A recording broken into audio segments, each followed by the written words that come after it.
आज हम आपको गुणनखंड बताएंगे जो क्लास 10th के परीक्षा की दृष्टि से है। 9th में भर भर के है ना बुआ?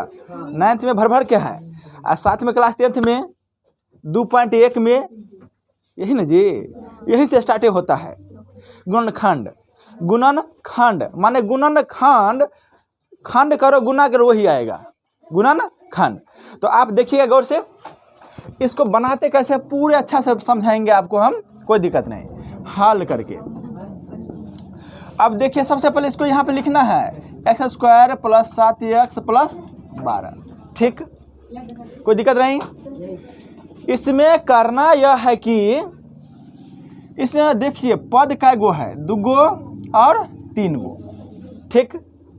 तो पहला वाला और तीसरा वाला को गुना करते हैं तो कहिएगा सर जी पहला वाला तो अंत में x² है पहला में, अंत में 12 है, तो सही है।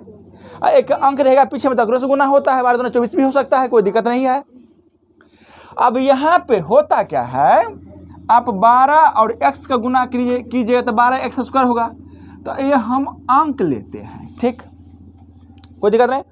अब इस 12 को 2 खंड करते हैं, खंड माने अलग अलग, और यदि हम जोड़ेंगे तो 12 आना चाहिए, सॉरी जोड़ेंगे तो 7 आना चाहिए और गुना करेंगे तो फिर 12 आना चाहिए। तो कौन ऐसा खंड करेंगे 2 गो कि गुना करने पर 12 होना चाहिए और जोड़ने पर 7? तब आप बोलिएगा सर जी हम ये कैसे समझे, तो नहीं समझिएगा तो कुछ दिक्कत नहीं है, आप लघुत्तम ले लीजिए, क्या दिक्कत है, तो अपने आ जाएगा।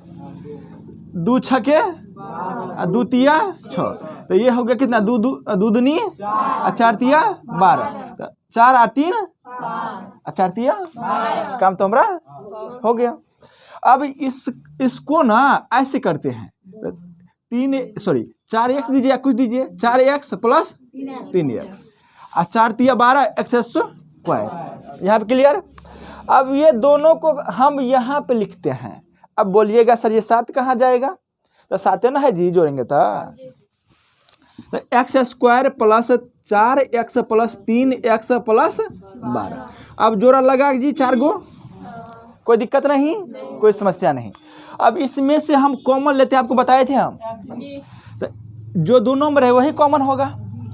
तो x कॉमन लिए तो यहाँ पर क्या रह गया x, इसमें कितना रह गया 4, ये तो हो गया।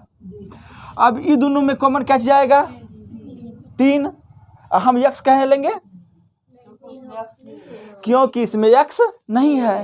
अब 3 में है तो फिर तो अकरा खंड करेंगे तो 4 तिया 12, 4 3 में आता है, 3 तो है, तो 3 लेंगे कॉमन, तो प्लस लेंगे 3, x प्लस कितना हो गया 4, कोई दिक्कत नहीं। गुणनखंड को सही है कि गलत है इसे जानने के लिए आपको ये मैनलिता देखना पड़ता है। ये देखिए दोनों बराबर है कि नहीं है, जब दोनों बराबर है तो हमारा गुणनखंड सही है, और यदि बराबर ना हुआ तब, और यदि यहाँ पे प्लस है यहाँ पे माइनस है तब गलत है।